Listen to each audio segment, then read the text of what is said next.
talking about workout number 2, the chipper for the individual portion. It's going to start out with a 450-meter run. So this is Mike coming in from his run. It's going to be first come, first serve on the pull-up rig. So he's going to choose the pull-up station of his choice. He'll go ahead and start his 50 pull-ups, either butterfly style, kipping style, whatever that may be. And then after he's completed his 50, then he'll move on to 40 kettlebell snatches. It is alternating kettlebell snatches, that is 20 on each arm. And once he's completed his 40 kettlebell snatches, he'll move on to 30 thrusters.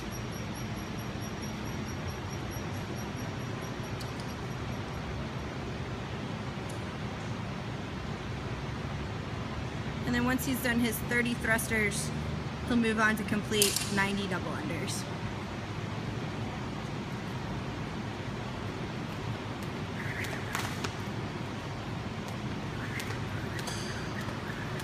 Thanks, Mike.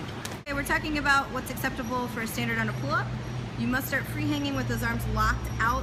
Strict is acceptable, chin over the bar, complete lockout at the bottom before moving into that next rep.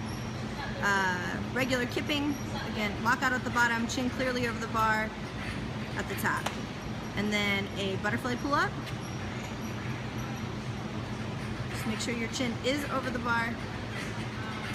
Moving on to the standard for the one-arm kettlebell snatches. They must be alternating and they must be taken from the floor with each rep.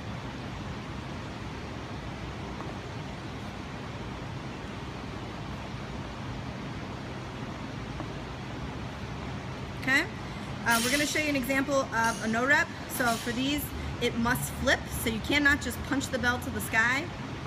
It must flip over your wrist. Okay. Also, we want to make sure that we get full lockout with full hip extension. So there, he didn't quite extend his arm, so those would be no reps. Need to make sure that we have a full lockout at the top with fully hip extended at the top of the kettlebell snatch. Moving on to the thruster, you will have the option to squat clean your first rep from the floor, either from the floor position or the hang position. We just want to make sure that we do reach full depth before pressing into that overhead position. So what we're looking for is your hip crease below your knees, and then full extension of the hips and arms so that the bar is directly over the center of the body. Go ahead and show him a couple no reps.